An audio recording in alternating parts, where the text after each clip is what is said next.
when we're reading a text, remember, devotional is different from studying.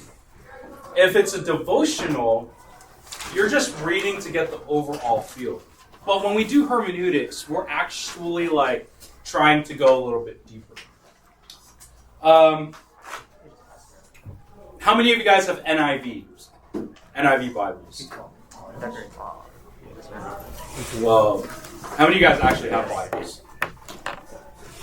Okay. Who's using ESV? Who's using NASB? Nobody uses NASB? Shame on you guys. Who's using NIV? Okay, that's okay, I guess. Totally judging you guys. Who's using the Message? Alright, who's using King James? Yo, King James, it's so hard to remember. Alright, so when you're studying, I don't hate NIV. I think NIV is fine.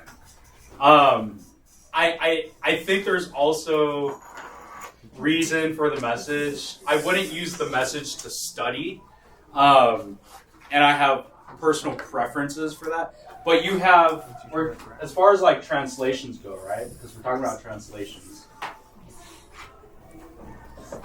You have. Why did I write that? You have functional. On the left, and you have on the right, literal. On the right side, I'm going to put NASB.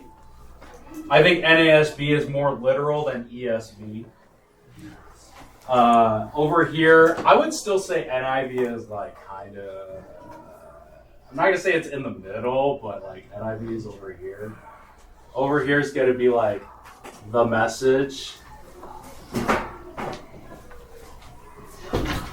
And I don't have a comparison for you guys. Do you want to pass it? Oh, okay. All right. I mean, I could do a comparison. But if you have any of those, it would be good to actually compare if you're studying the text. Because sometimes the NASB and the ESV will be kind of clunky in the flow of the text. It's not exactly going to be the most easily understood, but it's going to be the most literal. And you have to remember that the Old Testament was written in what language? Hebrew and Greek. Wrong. Hebrew and... Oh, Latin. No. Wait. Yes, Latin. no. What? I'm not waiting. No. No. It's not Chinese. No, it's Greek. The New Testament was written in Greek. He's talking about Old Testament. Oh, Old Testament? Oh. Yeah, man, relax. Wait. Alright, so, no, it's not Egyptians. Hebrew and Aramaic. Okay? Now, the Greek was written in what language? Or the New Testament was written in the language of Greek. Sorry, my bad. Whenever you try to translate a language into English, you have to remember that English is probably one of the most unrefined languages in the world. It is one of the newest languages in the world. It is probably the hardest language in the world to learn. Some people would say Chinese is harder. But I think Chinese is more solidified in terms of how long the language has actually lasted. Now, how many of you guys struggle with Chinese? Okay. I'm surprised that it's not all of it. But anyway. So I'm still trying to learn Cantonese. Okay. My main thing is Sik Tang Sik Gong. And sometimes waitresses and waiters don't understand me. Which is fine, because then I just use English and I say, oh, just want water, please. But I have noticed that when I'm asking questions about Cantonese, sometimes my parents will be like, well, you can't literally translate it. Just like, what? Like, why not? And then so they take characters, they might say, like, certain things, but it means something else. Okay? So like, what I learned in Hong Kong recently is that if you want an egg waffle, okay, an egg waffle. You guys know what an egg waffle is, right? Yeah. Okay. Like, I think it's, or let's just, yeah, okay. It's like gaidan zai, right? See, all the Canto people are laughing and they're like, my Cantonese sucks. I get it. Gaidan zai, right? Is that how it is, right? Okay. Translate it literally for me. Little egg. Gai, die. Gai, okay. Gaidan zai. What? Okay, see?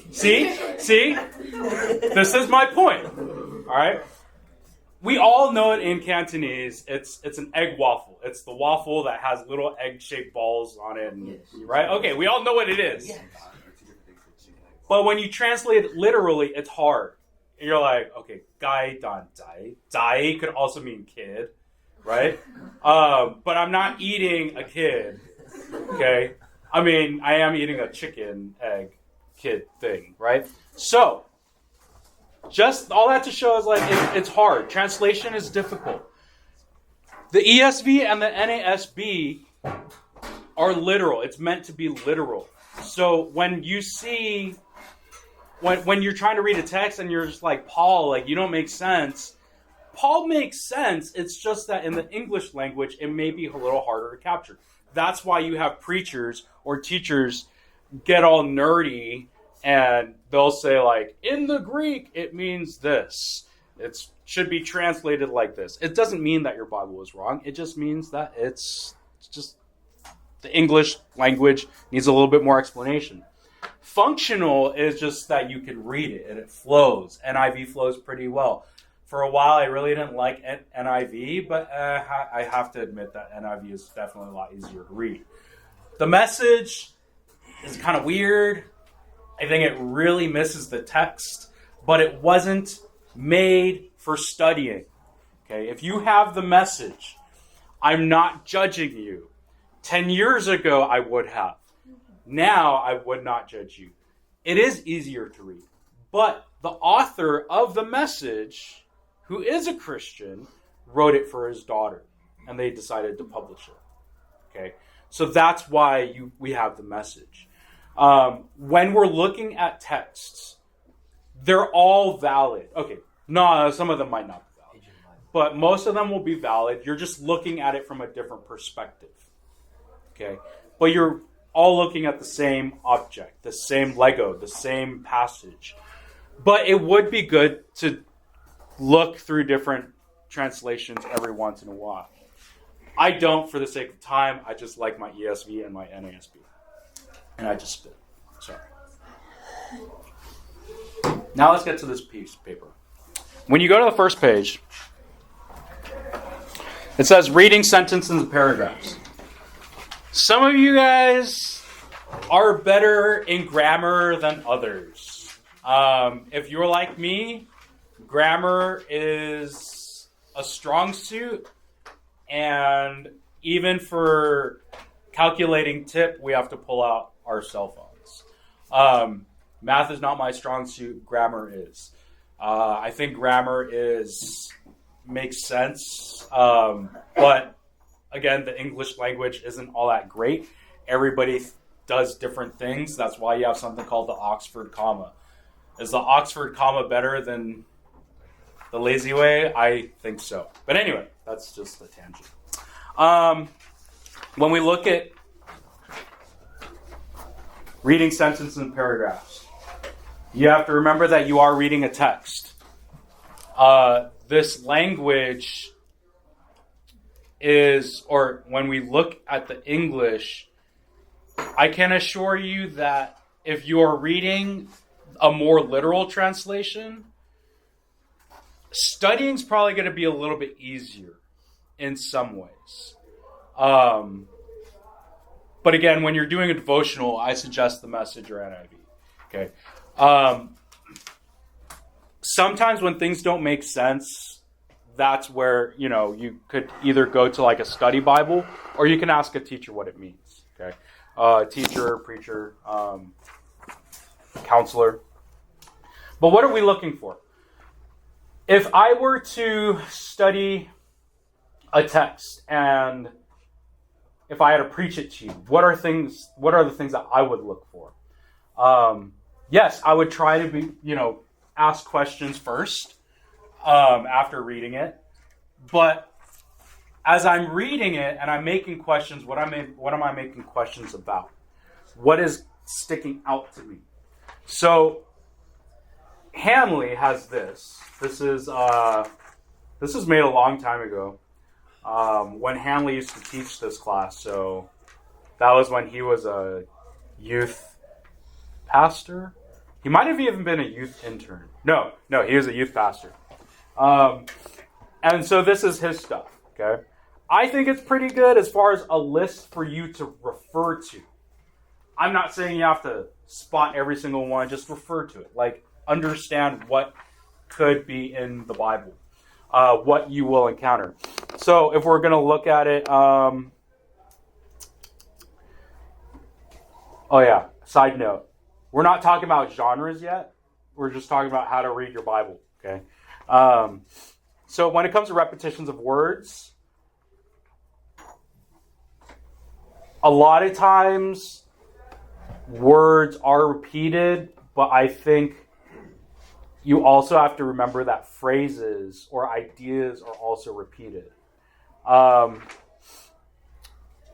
Okay, let's just do it. Read 2 Corinthians 1, 3-7. Well, you can all turn there too. Or you could just listen to him. Listen for repeated words.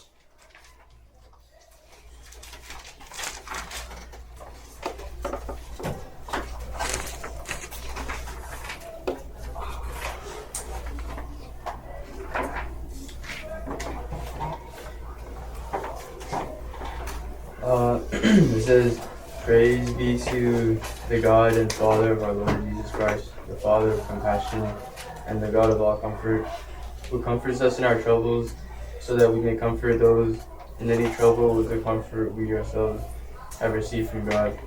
For just as the sufferings of Christ flow over into our lives, so also through Christ our comfort overflows. If we are distressed, it is for your comfort and salvation.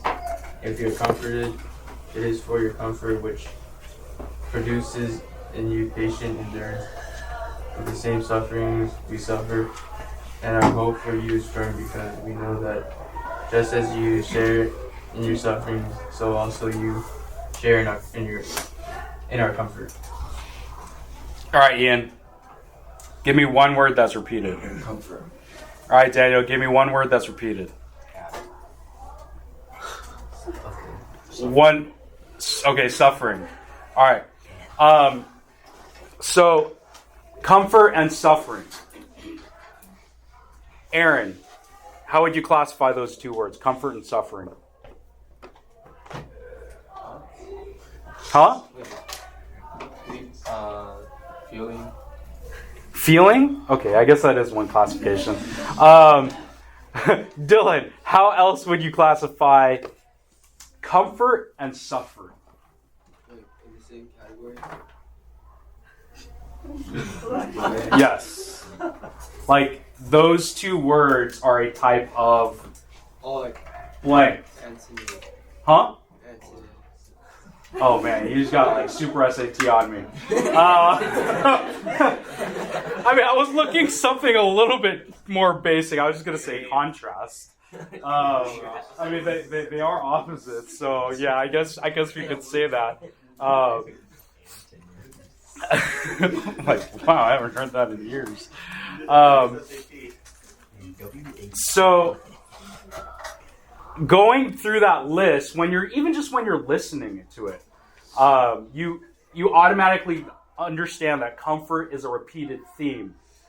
But going back to the questions, I would ask, like, what is it that what they need comfort from? Okay. Now, we did hear suffering, so that didn't really surprise me. But then you go deeper and you want to ask, like, okay, what kind of suffering was going on? So then as you read through 2 Corinthians, maybe some of that suffering is talked about, and that's how maybe I might say, oh, how do I approach comforting a brother or sister if they're dealing with this certain thing, okay? So let's go on to the next category. Micah, can I have you read Romans 6:23?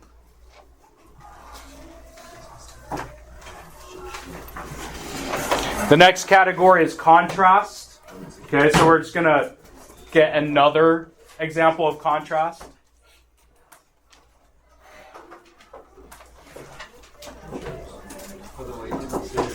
Bye, Tifte. That's Tifte if you didn't know what Tifte is. I don't know why I call her Tifte. I just call her Tif. Aaron calls her Tifte. All right, go for it. Romans 6:23, please. For the wages of sin is death, but the free gift of God is eternal life in Christ Jesus our Lord. Okay, give me one contrasting idea in that passage. For the wages of sin is life. Oh, wait, what do you mean? Like something that's contrasting? Yes. So that would require item 1 and item 2.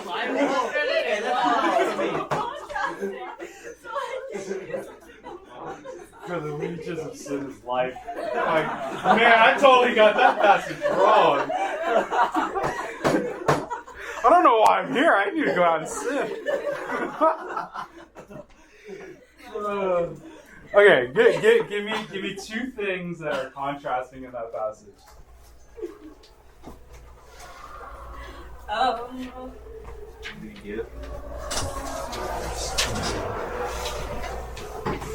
Death and life. Okay, death and life. Phoebe, give me another contrasting example from that passage.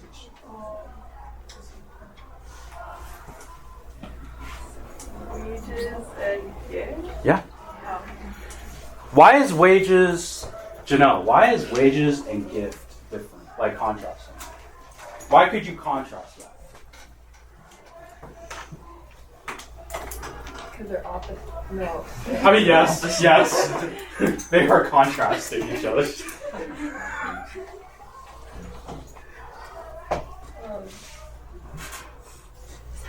like gift of God, but then the wages of Emily!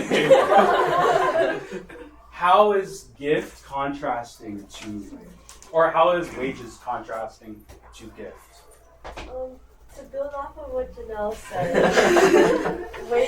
a gift is like something that you don't have to pay for because it's a free gift. But wages is money. Okay, go for it. So wages is something that you have to work for in order to get it. A gift, you actually get it without having to work for Yes. it regardless. Yes. So And I know that's what you guys are saying. Okay. That is what you're saying. But the reason why I ask that, okay, going back to questions, is because Paul is trying to get to the idea that you earn your sin. Right? You earn your sin. Like, you actively earn your sin. But God gave something to you even though you don't deserve it. And that idea is what? mercy. What is that idea? Can you repeat If Grace. okay, grace. Grace or mercy, yes. And that's how, like, we should approach the Bible. Like, we're looking at these contrasting ideas. It's like, yeah, okay, I deserve death because I'm earning death. Like, I'm constantly sinning. And I know that. But God, even though I'm constantly, if he is just, like, I should be deserving death on a daily basis. But, right, big B-U-T, 1T. Did you have to say I don't know why I said that. so big? But God gives us life freely, right? Nothing attached. Nothing attached. And that's the gospel. Like, that's grace. Okay? So when we look at these categories, okay, repetitions of words, contrast, comparisons, like, you guys know what these are. Lists. Caleb, name a list in the Bible. What is one of the most famous lists that is in the Bible? The 10 Commandments. Okay, that's definitely not what I was thinking. Yeah, the 10 Commandments is a list of what?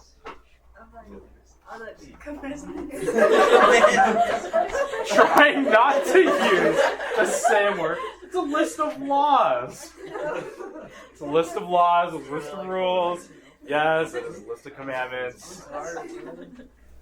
We don't generally use commandments in today's language.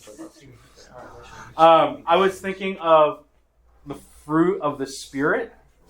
But what is wrong with that, Chloe?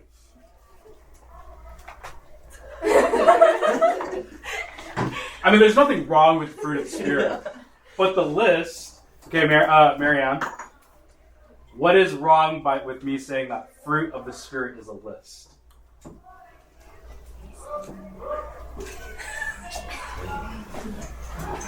I mean, technically, it's not wrong. I'm just this idea just kind of.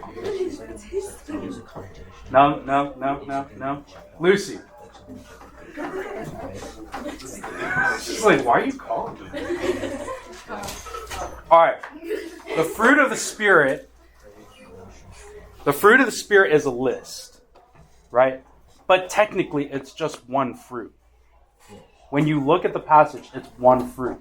But within that one fruit, there's a list of qualities, a list of characteristics that is contained in this fruit. So yes, there is a list, but it's one fruit. You can't separate the list. The list comes all in one package. Cause and effect, that one is we should look at cause and effect. Who did I leave off at? Uta, Proverbs 15:1.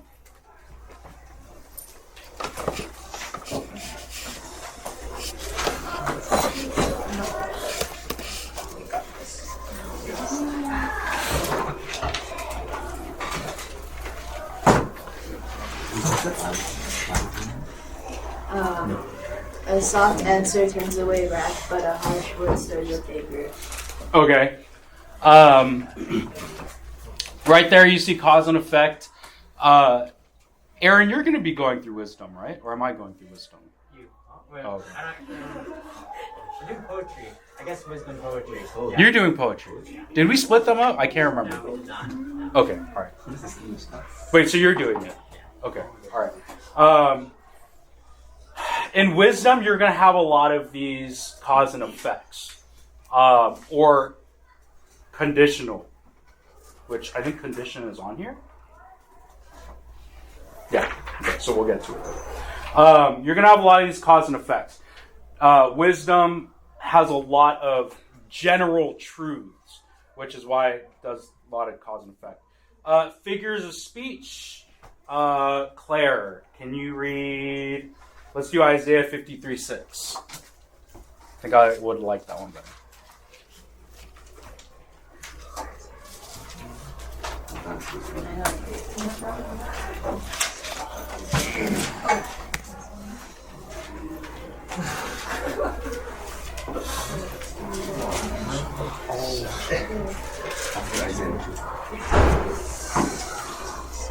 All we like sheep have gone astray. We have turned everyone to his own way, and the Lord has laid on him the iniquity of us all.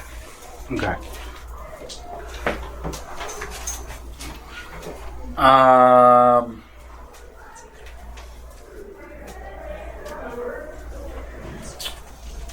Claire, why are we referred to as sheep? Because Jesus is referred to as the shepherd. True, but what quality of sheep is being emphasized here in us as humans? Because we can go astray. What she said. Okay. Sheep can easily wander. Okay. And that's why it's very important for a shepherd that knows what they're doing to actually keep the sheep together. That's also why they have sheepdog too. But sheep, they like to wander. They'll just follow wherever the grass is, unless you continue to keep them together. So that's one of the things that we were looking at. All right, so going down the list, verbs. You guys know what a verb is. Like, I don't have to teach you grammar. I mean, you guys are probably smarter than me in most instances. But when you just look at a verb, you should ask yourself, is this in the past, present, or future?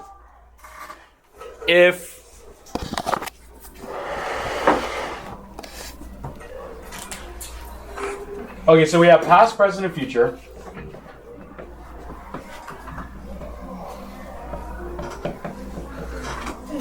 Generally, where things get really confusing is in the past. Okay, if you have a narrative, okay, you're when you're telling a story, do you tell it in the present tense or in the past tense? It's present, right?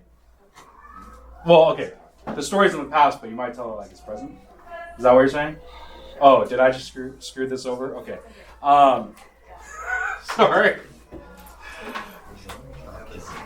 If you look at the narrative of or if you look at the Gospels, okay, sometimes the writer is speaking in terms of past tense, but writing in the present as if it's happening as he's telling the story. Okay, so there's some areas where it's like, yeah, we understand it's in the past, but if I'm reading it, like putting myself in there, yeah, it's going on presently. It's kind of weird. Greek has more specific tenses or instances of tenses.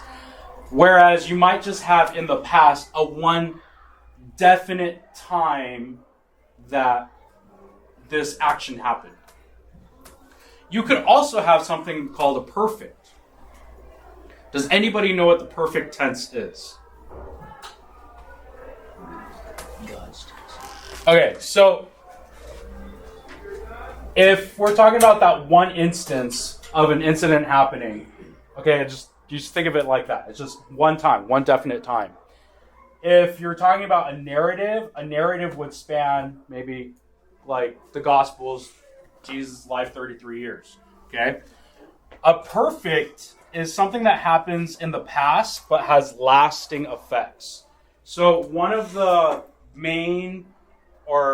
biggest perfect tenses in the Bible is when Jesus says it is finished. Okay? The reason why that perfect is so important and that they love to harp on it, and rightfully so, is because Jesus Christ, his death happens at one moment in time. but the effects are everlasting. It's almost like if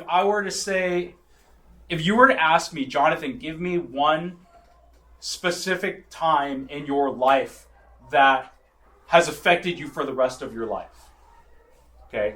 I might go to some childhood trauma or something like that. Or maybe it might be like a gift that I got that like I never forgot because it held sentimental value. That could be used in a perfect tense, meaning it was given at one point, or I received it at one point, and the effects are forever lasting. So when Jesus claimed that it is finished, he could have just put it in like the writer could have just put it at one point in time, right? It's done. I finished. My ministry is done. Okay? He could have done that. But instead, what does he say? Or how does he say it? He puts it in the perfect tense, meaning it's done here, it is finished for eternity. Okay. So verbs are actually very important. They are important to look at in terms of what tense they are. Are they passive? Are they active? Pronouns. Sometimes pronouns get kind of weird. But in the English, sometimes it's difficult to tell who's talking or whatever, or who it's referring to. Like if you look at Ephesians 1, there's a lot of he's. Could it be referring to God or is it referring to Jesus? You figure that out by context.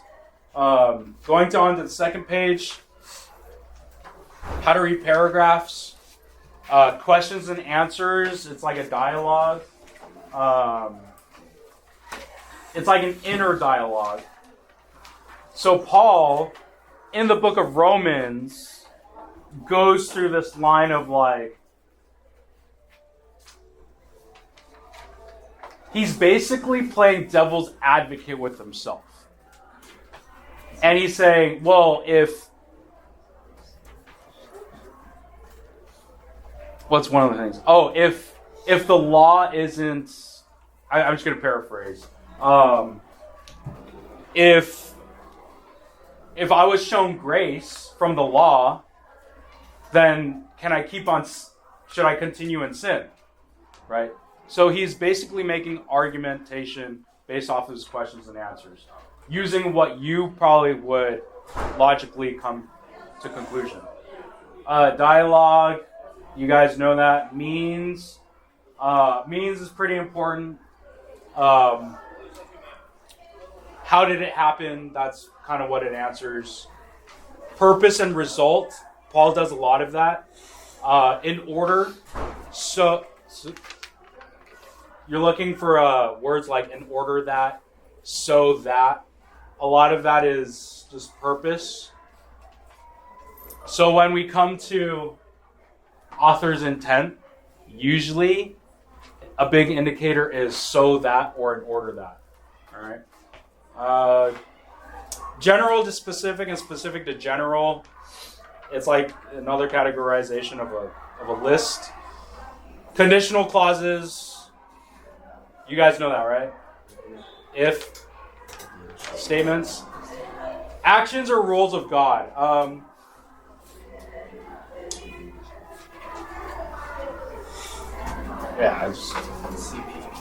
Actions or rules of God. I don't know how to explain it. It's just, you guys know what that is. Emotional terms.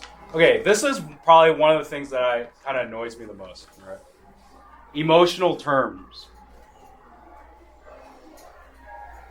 Do you guys still read?